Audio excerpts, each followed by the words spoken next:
Hi everyone, welcome back to ಅನ್ಬಲ್ learning. ಇವತ್ತಿನ ವಿಡಿಯೋದಲ್ಲಿ ನಾವು 8th ಸ್ಟ್ಯಾಂಡರ್ಡ್ಗೆ ಸಂಬಂಧಪಟ್ಟಂತಹ ಚಾಪ್ಟರ್ 28 ಬಿಸ್ನೆಸ್ ಸ್ಟಡೀಸ್ನ first chapter meaning and importance of business studies. ಅಂದರೆ ಈ ಲೆಸನ್ ನಾವು ಬಿಸ್ನೆಸ್ ಸ್ಟಡೀಸ್ ಅಂದರೆ ಏನು, ಅದರ ಮೀನಿಂಗ್ ಏನು ಮತ್ತು ಅದರ ಇಂಪಾರ್ಟೆನ್ಸ್ ಏನು ಅಂತ ತಿಳ್ಕೊಳ್ಳೋಣ. ಓಕೆನಾ? ಸೊ ಈ ಲೆಸನ್ ನಾವೇನೇನು ಕರಿತೀವಿ ಅಂದರೆ, after studying this chapter you learn understand the objectives of the business, know the meaning and importance of home trade, foreign trade and entrepot trade, different types of trade, able to discuss the features of production and problem of cottage and small scale industries, know about the business ethics. So ಫಸ್ಟಲ್ಲಿ ನಾವೇನು ಕಲಿತೀವಿ ಅಂದರೆ, first ಪಾಯಿಂಟಲ್ಲಿ business ಮಾಡೋದ್ರ ಗುರಿ ಏನು, objectives ಏನು, ಮತ್ತು home trade ಅಂದರೆ ಏನು, ಫಾರಿನ್ ಟ್ರೇಡ್ ಅಂದರೆ ಏನು, ಮತ್ತು ಎಂಟ್ರಿಪೋರ್ಟ್ ಟ್ರೇಡು ಇದರಲ್ಲಿರುವಂತಹ ವ್ಯತ್ಯಾಸಗಳೇನು, ಅದಾದಮೇಲೆ ಪ್ರೊಡಕ್ಷನ್ನು ಮತ್ತು ಅದಕ್ಕೆ ರಿಲೇಟೆಡ್ ಆದ ಪ್ರಾಬ್ಲಮ್ಸ್ ಏನೇನು ಬರ್ಬೋದು ಕಾಟೇಜ್ ಇಂಡಸ್ಟ್ರಿನಲ್ಲಿ ಮತ್ತು ಸ್ಮಾಲ್ ಸ್ಕೇಲ್ ಇಂಡಸ್ಟ್ರೀಸ್ನಲ್ಲಿ, ಮತ್ತು ನಾವು ಬಿಸ್ನೆಸ್ ಎಥಿಕ್ಸ್ನ ಎಷ್ಟು ಫಾಲೋ ಮಾಡ್ತೀವಿ ಅಂತ ಹೇಳ್ಬಿಟ್ಟು. ಸೊ ಲೆಸನ್ಗೆ ಹೋಗೋಕ್ಕಿಂತ ಮುಂಚೆ ಫಸ್ಟು ಬಿಸ್ನೆಸ್ ಅಂದರೆ ಏನು ಅಂತ ತಿಳ್ಕೊಳ್ಳೋಣ. ಸೊ ಇಲ್ಲಿ ಸಿಂಪಲ್ ಡೆಫಿನೇಷನ್ ಕೊಟ್ಟಿದ್ದಾರೆ. Business is an important economic activity mainly concern with production and distribution of goods and services to consumers. So ಇಲ್ಲಿ ಬಿಸ್ನೆಸ್ ಅಂದರೆ ಏನು, ಇದು ಒಂದು ಎಕನಾಮಿಕ್ ಆ್ಯಕ್ಟಿವಿಟಿ. ಅಂದರೆ ಮನುಷ್ಯ ತನ್ನ ಜೀವನ ನಡೆಸೋಕ್ಕೋಸ್ಕರ ಯಾವ ರೀತಿ ಕೆಲಸ ಮಾಡ್ತಾರಲ್ವ, ಒಬ್ಬರು ಕೆಲ್ಸಕ್ಕೆ ಹೋಗ್ತಾರೆ, ಒಬ್ಬರು ಬಿಸ್ನೆಸ್ ಮಾಡ್ತಾರೆ, ಒಬ್ಬರು ಪ್ರೊಫೆಷನ್ ಮಾಡ್ತಾರೆ.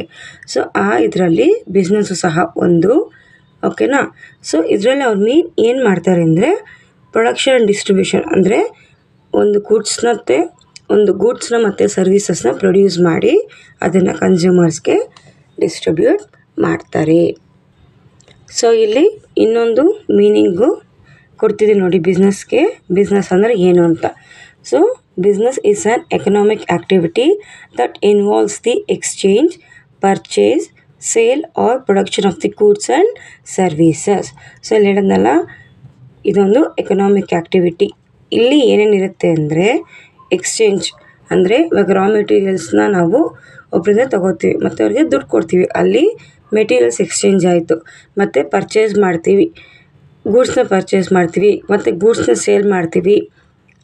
R production of the goods and services with a motive to earn profit and satisfy the needs of customers. So ಇಲ್ಲಿ ಪ್ರತಿಯೊಬ್ಬರು ಬಿಸ್ನೆಸ್ ಮಾಡೋರು ಸುಮ್ಮನೆ ಮಾಡಲ್ಲ, ಅವ್ರಿಗೂ ಪ್ರಾಫಿಟ್ ಬೇಕಾಗತ್ತಲ್ವಾ. ಸೊ ಅದು ಅವರ ಮೇನ್ ಮೋಟಿವ್ ಆಗಿರುತ್ತೆ. ಮತ್ತು ಇಲ್ಲಿ ಅವರು ಕಸ್ಟಮರ್ನ ಸ್ಯಾಟಿಸ್ಫೈ ಮಾಡೋದ್ರಲ್ಲಿ ತುಂಬ ಇಂಪಾರ್ಟೆನ್ಸ್ ತೋರಿಸ್ತಾರೆ. Next, father of business studies ಯಾರಪ್ಪ ಇವರು ಅಂದರೆ ಪೀಟರ್ ಎಫ್ ಡ್ರಕ್ಕರ್. ನೆಕ್ಸ್ಟ್ ಇವಾಗ ನೋಡೋಣ objectives. Business has 2 main objectives. First is economic objectives, second is social objectives. Under that first economic objective, we are under the impression that earning profit is the main objective of the business. Correct ಅಲ್ವಾ?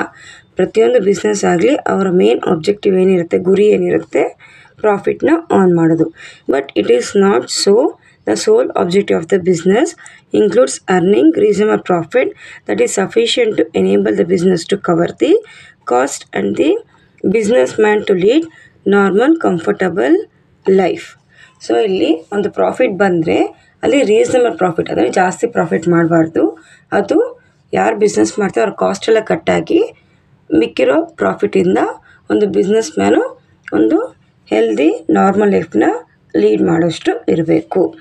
Business supplies goods and services to the consumers and thus creates consumers ಅಲ್ವಾ. Business ಏನು ಮಾಡುತ್ತೆ, goods and ಪ್ರೊಡ್ಯೂಸರ್ಸ್ನ ಕನ್ಸ್ಯೂಮರ್ಸ್ಗೆ ಕೊಡುತ್ತೆ. It produces such goods that are required according to changes that take place from time to time. It brings change in the production by adapting new techniques. It also enable the consumer to know about the changes in products through advertisements. ಅಂದರೆ business mans ಏನು ಮಾಡ್ತಾರೆ ಅಂದರೆ, time to time ಯಾವ ರೀತಿ patterns change ಆಗುತ್ತೆ, designs change ಆಗುತ್ತೆ. So ಅದನ್ನು depend ಮಾಡಿ ಅವ್ರೇನು ಮಾಡ್ತಾರೆ ಅಂದರೆ, ಕಸ್ಟಮರ್ಸ್ಗೆ ಗೂಡ್ಸ್ನ ಪ್ರೊಡ್ಯೂಸ್ ಮಾಡ್ತಾರೆ. ಮತ್ತು ಮಾರ್ಕೆಟಲ್ಲಿ ಈ ರೀತಿ ಹೊಸ ಗೂಡ್ಸ್ ಬಂದಿದೆ ಅಂತ ಹೇಳಿ ಅವರು ಅಡ್ವರ್ಟೈಸ್ಮೆಂಟ್ ಮುಖಾಂತರ ಅದನ್ನು ಕನ್ಸ್ಯೂಮರ್ಸ್ಗೆ ತೋರಿಸಿ ಕೊಡ್ತಾರೆ. Next social objective. Business produces and supplies the goods that are required for the development of a nation. Social objective ಅಂದರೆ ಸೊಸೈಟಿಗೆ ಯಾವ ರೀತಿ ಬಿಸ್ನೆಸ್ಸು ಹೆಲ್ಪ್ ಮಾಡುತ್ತೆ ಅಂಥೇಳಿ. ಏನು ಮಾಡುತ್ತೆ, ಗೂಡ್ಸು ಮತ್ತು ಸರ್ವಿಸಸ್ ಯಾವ ರೀತಿ ಬೇಕೋ ಅದನ್ನು ಬಿಸ್ನೆಸ್ ಪ್ರೊಡ್ಯೂಸ್ ಮಾಡಿ ಕಸ್ಟಮರ್ಸ್ ಅಥವಾ ಕನ್ಸ್ಯೂಮರ್ಸ್ ಕೊಟ್ಟಾಗ ಅದು ಇಂಡೈರೆಕ್ಟ್ಲಿ ಡೆವಲಪ್ಮೆಂಟ್ ಆಫ್ ದ ನೇಷನ್ಗೆ ಹೆಲ್ಪ್ ಆಗುತ್ತೆ. It provides employment to many and pays them fair wages and salaries and helps them to improve their standard of living ಅಲ್ವಾ. ಇವಾಗ ಒಬ್ರು ಬಿಸ್ನೆಸ್ ಮಾಡ್ತಿದ್ರೆ ಅವ್ರಿಗೆ ಎಷ್ಟೊಂದು ಜನ ಹೆಲ್ಪರ್ಸ್ ಬೇಕಾಗತ್ತೆ. ಸೊ ಹೆಲ್ಪರ್ಸ್ ಅವ್ರೇನು ಸುಮ್ಮನೆ ಬರಲ್ಲ. ಸೊ ಅವ್ರಿಗೂ ನಾವು ಸ್ಯಾಲ್ರೀಸ್ ಅಥವಾ ವೇಜಸ್ ಕೊಡಬೇಕಾಗತ್ತೆ. ಸೊ ಅಲ್ಲಿ ಒಂದು ಎಂಪ್ಲಾಯ್ಮೆಂಟ್ ಆಪರ್ಚುನಿಟಿ ಸಹ ಕ್ರಿಯೇಟ್ ಆಗುತ್ತೆ. Business contributes its share to the economic development of a nation by paying rates, taxes and duties. ನೋಡಿದ್ರಲ್ಲ, ಬಿಸ್ನೆಸ್ ಯಾರೇ ಮಾಡಿದ್ರು ಅವರು ಇನ್ಕಮ್ ಟ್ಯಾಕ್ಸ್ನ ಪೇ ಮಾಡಬೇಕಾಗುತ್ತೆ. ಮತ್ತು ಬೇರೆ ರೀತಿ ಯಾವುದೋ ಟ್ಯಾಕ್ಸಸ್ ಇದ್ದರೆ ಅವರು ಸಹ ಅದನ್ನು ಪೇ ಮಾಡಬೇಕಾಗತ್ತೆ. Business also contributes a fair share for the social welfare of the nation by starting and running schools, colleges, hospitals and also by maintaining public garden, etc. ಇಲ್ಲಿ ಬಿಸ್ನೆಸ್ಸು ಮಾಡೋರು ಬರೀ ಅವರ ಪ್ರಾಫಿಟ್ಗೋಸ್ಕರ ಮಾಡಲ್ಲ ಅಥವಾ ಗೂಡ್ಸ್ ಆ್ಯಂಡ್ ಸರ್ವಿಸಸ್ ಸೇಲ್ ಮಾಡೋದಕ್ಕೋಸ್ಕರ ಮಾಡಲ್ಲ. ಅವ್ರೇನು ಮಾಡ್ತಾರೆ ಅಂತಂದರೆ ಕೆಲವೊಂದು ಸ್ಕೂಲ್ಸ್ನ, ಹಾಸ್ಪಿಟಲ್ಸ್ನ ಎಲ್ಲ ದೊಡ್ಡ ದೊಡ್ಡ ಕಂಪನಿಯವರು ನೋಡ್ಕೊತಿರ್ತಾರೆ. ಅದು ಎಲ್ಲಾದ್ರೂ ಪಾರ್ಕಲ್ಲಿ ನೋಡಿರ್ತೀರ. ಇದನ್ನು ಮೇಂಟೈನ್ ಮಾಡ್ತಿರೋ ಬಂದ್ಬಿಟ್ಟು ಈ ಬ್ಯಾಂಕವ್ರು ಮೇಂಟೈನ್ ಮಾಡ್ತಿದ್ದಾರೆ, ಈ ಕಂಪ್ನಿಯವ್ರು ಮೇಂಟೈನ್ ಮಾಡ್ತಿದ್ದಾರೆ, ಈ ಬಸ್ ಸ್ಟಾಪ್ನ ಕಟ್ಟಿಸ್ದವ್ರು ಬಂದ್ಬಿಟ್ಟು ಈ ಕಂಪ್ನಿಯವರು. ಸೊ ಆ ರೀತಿ ಎಷ್ಟೊಂದು ಒಳ್ಳೆ ಕೆಲಸಗಳನ್ನ ಕಂಪ್ನಿಯವರು ಸೊಸೈಟಿಗೋಸ್ಕರ ಮಾಡ್ತಿದ್ದಾರೆ. ನೆಕ್ಸ್ಟ್ ನೋಡೋಣ, trade, industry and service. So ಇಲ್ಲಿ trade is a part of business. It is mainly concerned with buying, selling of goods to the consumers. Trade is divided into 3 types. They are home trade, foreign trade and entrepot trade. So trade ಅಂದರೆ ಏನು, buying and selling of goods to the consumers. So ಇಲ್ಲಿ ಕನ್ಸ್ಯೂಮರ್ಸ್ಗೆ ನಾವು ಗೂಡ್ಸ್ನ by and sell ಮಾಡೋದೇ ನಾವು trade ಅಂತ ಕರಿತೀವಿ. ಇದರಲ್ಲಿ 3 types ಇದೆ. ಅದ್ರಲ್ಲಿ ಫಸ್ಟ್ ಒನ್ ನೋಡೋಣ, home trade. Trade within the country is called home trade. It is carried through retailers and wholesalers. ಅಂದರೆ ಇವಾಗ ನಮ್ಮ ಇಂಡಿಯಾದಲ್ಲೇ ಗೂಡ್ಸ್ ಪ್ರೊಡ್ಯೂಸ್ ಆಗಿ ನಮ್ಮ ಇಂಡಿಯಾದಲ್ಲೇ ಅದನ್ನು ಸೆಲ್ ಮಾಡಿ ಕನ್ಸ್ಯೂಮರ್ಸ್ ಅದನ್ನು ಯೂಸ್ ಮಾಡಿದ್ರೆ ಅದನ್ನು ನಾವೇನಂತ ಕರಿತೀವಿ ಅಂದರೆ ಹೋಮ್ ಟ್ರೇಡ್ ಅಂತ ಕರಿತೀವಿ. ಸೊ ಅದನ್ನು ಯಾರು ಮಾಡ್ತಾರೆ ಅಂದರೆ ಹೋಲ್ಸೇಲರ್ಸು ಮತ್ತು ರೀಟೇಲರ್ಸು ಮಾಡ್ತಾರೆ. ಸೊ ಇಲ್ಲಿ ನೋಡೋಣ, ರಿಟೇಲರ್ಸ್ ಬಗ್ಗೆ ಕೊಟ್ಟಿದ್ದಾರೆ. Retailers carry out their trade at place where consumers live. They buy goods from the wholesalers and sell them to the consumers. They render various services to the consumers. So ಇಲ್ಲಿ retailers ಎಲ್ಲಿರ್ತಾರೆ ಅಂದರೆ ಎಲ್ಲಿ consumers ಇರ್ತಾರೋ ಅಲ್ಲಿ retailers ಇರ್ತಾರೆ. ಮತ್ತು ಅಲ್ಲಿ ಅವರು ಗೂಡ್ಸ್ ಬಂದ್ಬಿಟ್ಟು ಹೋಲ್ಸೇಲ್ ಹತ್ರ ತೊಗೊಂಬಂದ್ಬಿಟ್ಟು ಕನ್ಸ್ಯೂಮರ್ಗೆ ಸ್ವಲ್ಪ ಪ್ರಾಫಿಟ್ ಇಟ್ಕೊಂಡು ಸೆಲ್ ಮಾಡ್ತಾರೆ. ಸೊ ಇಲ್ಲಿ ಸ್ವಲ್ಪ ಎಕ್ಸಾಂಪಲ್ಸ್ ಕೊಟ್ಟಿದ್ದಾರೆ ನೋಡೋಣ. Some of them are, they are the last connective link of the distribution of goods. They supply variety of goods produced by different producers to the consumers. So for example, ಇವಾಗ ನಿಮ್ಮನೆ ಹತ್ರ ಹಾಲಿನ packet ಸಿಗುತ್ತೆ. So ಅದನ್ನು ನೀವು ತೊಗೊಂಡು ಮತ್ತೆ ಇನ್ನೊಬ್ಬರಿಗೆ ಏನು ಮಾರಲ್ಲ. ನಿಮ್ಮದು ಶಾಪ್ ಇದ್ದರೆ ಓಕೆಪ್ಪ, ನಾವು ಇದನ್ನು ತೊಗೊಂಡು ಮತ್ತೆ ಕನ್ಸ್ಯೂಮರ್ಸ್ ಕೊಡ್ತೀವಿ ಅಂತ ಹೇಳ್ತೀವಿ. ಸೊ ಆ ಥರ ಮಾಡಲ್ಲ. ಇದನ್ನು ನಾವೇ ಯೂಸ್ ಮಾಡೋದ್ರಿಂದ we are the last person to consume that goods. ಆ ಲಾಸ್ಟ್ ಲಿಂಕ್ ಯಾರು ಅಂದರೆ ರಿಟೇಲರ್ಸು ಆಗಿರ್ತಾರೆ. ಓಕೆನಾ. ಸೊ ಒಂದು ಬಟ್ಟೆ ಅಂಗಡಿಗೆ ಹೋಗ್ತೀರಾ, ಅಲ್ಲಿ ಅಂಗಡಿ ತೊಗೊಂಬಂದು ನೀವೇ ಅದನ್ನು ಯೂಸ್ ಮಾಡ್ತೀರಾ. ಸೊ ಅಲ್ಲಿ ಆ ಅಂಗಡಿಯವರು last link in the distribution channel ಅಂತ ಕರಿತೀವಿ. They store the goods to meet the demand of the consumers. They take the risk of loss in business or loss of goods. They grade the goods and supply according to the taste of the consumers ಅಲ್ವಾ. So ಅಲ್ಲಿ ಆ area ತಕ್ಕನಂಗೆ goods ಮತ್ತು products ಯಾವ ರೀತಿ ಬೇಕೋ ಅದನ್ನು retailers ನೋಡಿಕೊಂಡು ಅವರು ಅಲ್ಲಿ ಸೆಲ್ ಮಾಡ್ತಾರೆ. They provide credit facilities to the consumers, give more information about the newly available goods in the market and suggest alternative goods for the particular goods that are not available. So ಅಲ್ಲಿ ಕೆಲವೊಂದ್ಸಲ ತುಂಬ ನಂಬಿಕೆ ಇದ್ದರೆ, ಇವಾಗ provision ಸ್ಟೋರೇ ತೊಗೊಳ್ಳಿ, ಅವರು retailer ತಾನೇ, 1/4 kg ಬೇಕಂದ್ರೆ 1/4 kg ಕೊಡ್ತಾರೆ, ಅರ್ಧ kg ಬೇಕಂದ್ರೆ ಅರ್ಧ kg ಕೊಡ್ತಾರೆ, 100 ಗ್ರಾಮ್ ಬೇಕಂದ್ರೆ 100 ಗ್ರಾಮ್ ಕೊಡ್ತಾರೆ ಅಲ್ವಾ. ಹೋಲ್ಸೇಲರ್ ಹತ್ರ ಕೊಡ್ತಾರಾ? ಕೊಡಲ್ಲ. ಸೊ ಅವರು ರಿಟೇಲರ್. ಕೆಲವೊಂದು ಸತಿ ಅವರು ನೀವೇ ನೋಡಿರ್ಬೋದು, ನಿಮ್ಮ ಪೇರೆಂಟ್ಸ್ ಇಲ್ಲ ಅಕ್ಕಪಕ್ಕದ ಮನೆಯವರು ಯಾರು ಬೇಕಾದ್ರೂ ಆಗಿರ್ಬೋದು. ಸೊ ಬಂದ್ಬಿಟ್ಟು ಒಂದು ಬುಕ್ಕಲ್ಲಿ ಬರೆದಿಟ್ಕೊತಿರ್ತಾರೆ, ಇವತ್ತು ಇಷ್ಟಿಷ್ಟು ಪ್ರಾಡಕ್ಟ್ಸ್ನ, ಇಷ್ಟಿಷ್ಟು ಐಟಮ್ನ ನಾವು ಈ ಅಂಗಡಿಯಿಂದ ತೊಗೊಂಡಿದ್ದೀವಿ, ನಮ್ಗೆ ಸಂಬಳ ಆದ ತಕ್ಷಣ ನಾವು ನಿಮಗೆ ಅದನ್ನು ಕ್ಲಿಯರ್ ಮಾಡ್ತೀವಿ ಅಂತ ಹೇಳ್ತಾರಲ್ಲ. ಸೊ ಅದು ಬಂದ್ಬಿಟ್ಟು ಕ್ರೆಡಿಟ್ ಫೆಸಿಲಿಟೀಸ್. ಇದನ್ನು ಯಾರು ಕೊಡ್ತಾರೆ? ರಿಟೇಲರು ಕನ್ಸ್ಯೂಮರ್ಗೆ ಕೊಡ್ತಾರೆ. Give more information about newly available goods in the market. ಅಂದರೆ ಹೊಸದಾಗಿ ಯಾವುದೇ ಪ್ರಾಡಕ್ಟ್ಸ್ ಬಂದಿದ್ರೆ ಅದನ್ನು ರಿಟೇಲರು ಕನ್ಸ್ಯೂಮರ್ಗೆ ಹೇಳ್ತಾರೆ, ಈ ರೀತಿ ಹೊಸದಾಗಿ ಪ್ರಾಡಕ್ಟ್ಸ್ ಬಂದಿದೆ, ತಗೊಳ್ಳಿ, ಟ್ರೈ ಮಾಡಿ ಅಂತ ಹೇಳ್ತಾರೆ. ಮತ್ತು ಯಾವುದೋ ಪ್ರಾಡಕ್ಟ್ ಸಿಕ್ಕಿಲ್ಲ ಅಂದರೆ ಈ ರೀತಿ ಇಲ್ಲಿ ಸಿಗುತ್ತೆ, ಈ ಪ್ಲೇಸಲ್ಲಿ ಸಿಗುತ್ತೆ, ಟ್ರೈ ಮಾಡಿ ನೋಡಿ ಅಂತಲೂ ಹೇಳಿರ್ತಾರೆ. ಇದರಲ್ಲಿ ನೀವು ಎಕ್ಸ್ಪೀರಿಯೆನ್ಸ್ ಆಗಿರ್ಬೋದು ಅಲ್ವಾ. ರಿಟೇಲ್ ಟ್ರೇಡು ಯಾವ್ಯಾವ ರೀತಿ ಡಿಫ್ರೆಂಟ್ ಟೈಪ್ಸಲ್ಲಿದೆ. ಸೊ ಇಲ್ಲಿ ಟ್ರೇಡಲ್ಲಿ 3 ಟೈಪ್ಸ್ ಇದೆ: ಹೋಮ್ ಟ್ರೇಡ್, ಫಾರಿನ್ ಟ್ರೇಡ್ ಮತ್ತು ಎಂಟ್ರಿ ಪೋರ್ಟ್ ಅಂತ. ಮತ್ತು ರಿಟೇಲಲ್ಲೂ ಸಹ ಇದು ಮತ್ತೆ ಡಿವೈಡ್ ಆಗುತ್ತೆ. ಸೊ ಅದರ ಫಸ್ಟ್ ಒನ್ ನೋಡೋಣ. Retail trade is carried out in different ways. The important types are permanent shops, internet or mobile traders. So permanent shops ಅಂದ್ರೇನು? They open at a fixed place to carry out the trade. ಅಂದರೆ ಒಂದು ಅಂಗಡಿ ಇರುತ್ತೆ, so ಅಲ್ಲೇ ಹೋಗ್ಬಿಟ್ಟು ನೀವು ನಿಮ್ಮ goods and service ಅಥವಾ ನಿಮ್ಮ ಪ್ರಾಡಕ್ಟ್ಸ್ನ ಏನೇನು ಬೇಕೋ ಅಲ್ಲಿ ತೊಗೊಳ್ಳಿ. ಎಕ್ಸಾಂಪಲ್ ಸೂಪರ್ ಮಾರ್ಕೆಟ್ಸ್ ಇರ್ಬೋದು, normal provision stores, vegetable shop, fruit shop. So ನೀವು ಹೋದರೆ ಅಲ್ಲಿ ಇದ್ದೇ ಇರುತ್ತೆ. Gold jewellery shop. ಸೊ ಇದೆಲ್ಲ ಏನಂತಾರೆ? ಪರ್ಮನೆಂಟ್ ಶಾಪ್ಸ್ ಅಂತ ಕರೀತಾರೆ.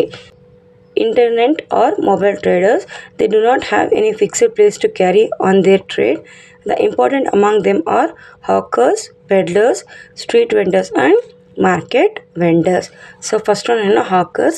They carry the goods on their heads, move from door to door and sell their goods. They generally sell only one type or 2 types of goods.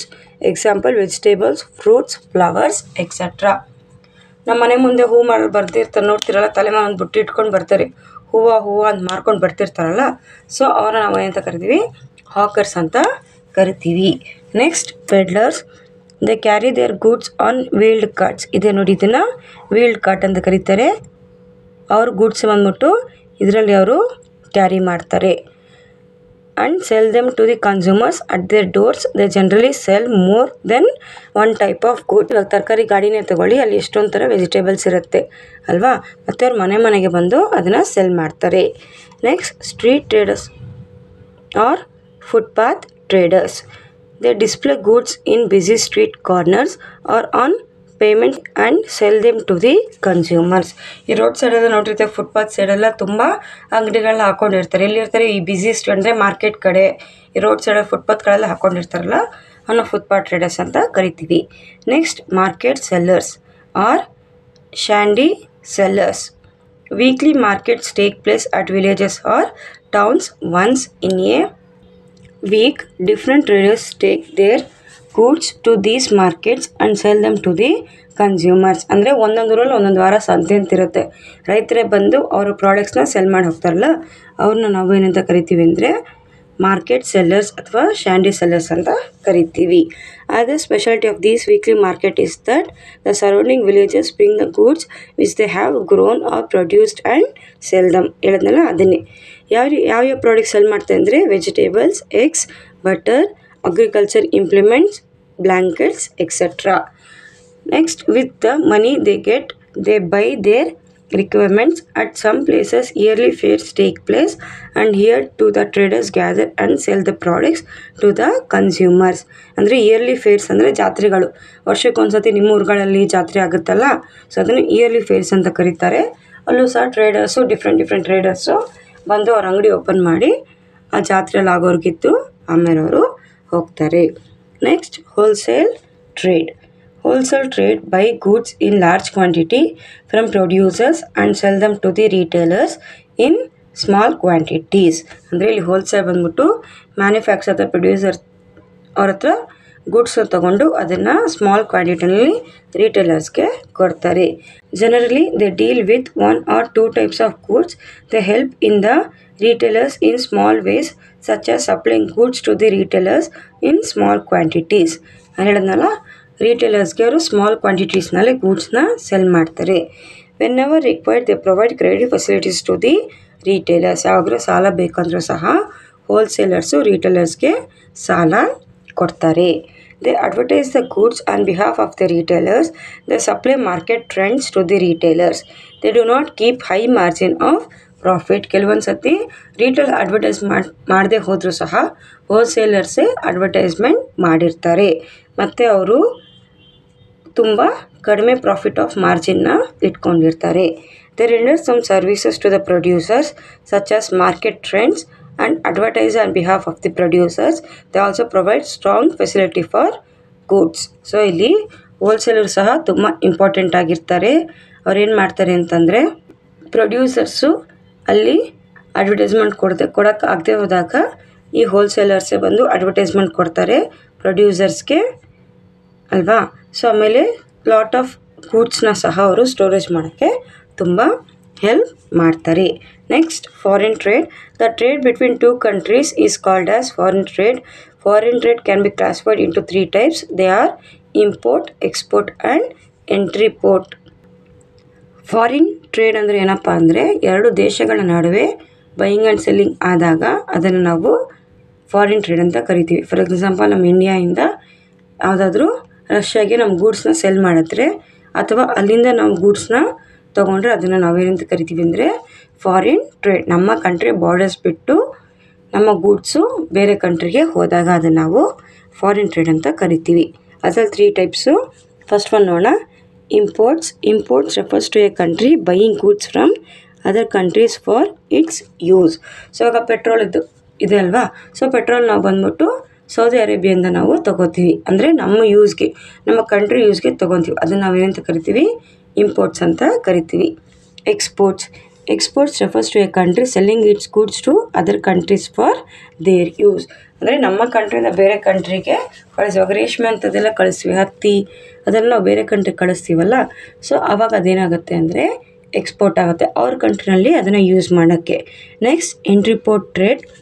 Entry-port trade refers to buying of goods from one country with a view to sell it to the other countries. Singapore and Middle East countries are the best example for entry-port trade. Nowadays, many countries carrying out entry-port trade. ಅಂದರೆ for example, ಈಗ ನಾವು Saudi ಅರೇಬಿಯಿಂದ petrol ತೊಗೋತಿದ್ವಿ, but ಇಲ್ಲಿ ಡೈರೆಕ್ಟಾಗಿ cell ಮಾಡೋಕ್ಕಾಗಲ್ಲ. ಅವಾಗ ಏನು ಮಾಡ್ತಾರೆ ಅಂದರೆ, ಸೌದಿ ಅರೇಬಿಯಿಂದ ಇವಾಗ ಮಲೇಷ್ಯಾಗೆ ಬಂತು. ಸೊ ಮಲೇಷ್ಯಾದಿಂದ ಮತ್ತೆ ನಾವು ನಮ್ಮ ಇಂಡಿಯಾಗೆ ತೊಗೋತೀವಿ ಅಂತ ಇಟ್ಕೊಳ್ಳಿ. ಅಂದರೆ ಇಲ್ಲಿ ಮಲೇಷ್ಯಾದವರು ಅವ್ರ ಯೂಸ್ಗೋಸ್ಕರ ತೊಗೊತಿಲ್ಲ, ಮತ್ತು ಇಂಡಿಯಾಗೆ ಅದನ್ನು ಸೆಲ್ ಮಾಡೋಕ್ಕೆ ಅಂತ ತೊಗೋತಾರೆ. ಸೊ ಅದನ್ನು ನಾವೇನಂತ ಕರಿತೀವಿ ಅಂದರೆ ಎಂಟ್ರಿಪೋರ್ಟ್ ಟ್ರೇಡ್ ಅಂತ ಕರಿತೀವಿ. Next, need for foreign trade. No country in the world is self-sufficient in all the natural resources. Some countries have the plenty of natural resources.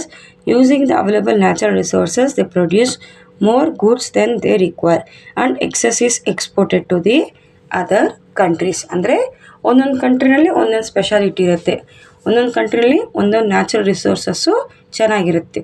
So ಅದನ್ನು ಯೂಸ್ ಮಾಡಿಕೊಂಡು ಮ್ಯಾಕ್ಸಿಮಮ್ ಪ್ರಾಡಕ್ಟ್ಸ್ನ ಅಲ್ಲಿ ಪ್ರೊಡ್ಯೂಸ್ ಮಾಡ್ತಾರೆ. ಅವ್ರಿಗೆ ಎಷ್ಟು ಬೇಕೋ ಅಷ್ಟು ಇಟ್ಕೊಂಡು ಎಕ್ಸಸ್ನ ಅವ್ರೇನು ಮಾಡ್ತಾರೆ ಅಂದರೆ ಬೇರೆ ಕಂಟ್ರೀಸ್ಗೆ ಕೊಡ್ತಾರೆ.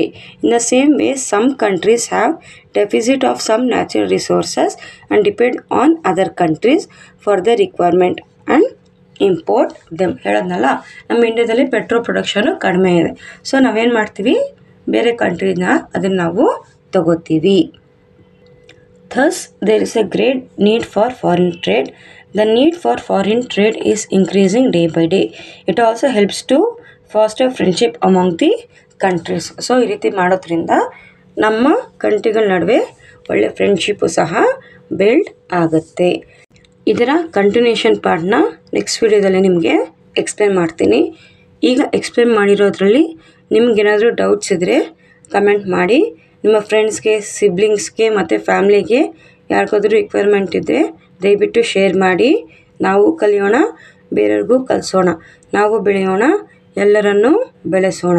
ತಪ್ಪದೇ ಚಾನಲ್ಗೆ ಲೈಕ್ ಮಾಡಿ, ಸಬ್ಸ್ಕ್ರೈಬ್ ಮಾಡಿ, ಪಕ್ಕದಲ್ಲಿರುವ ಬೆಲ್ ಐಕಾನ್ ಪ್ರೆಸ್ ಮಾಡೋದನ್ನು ಮರಿಬೇಡಿ. Thank you.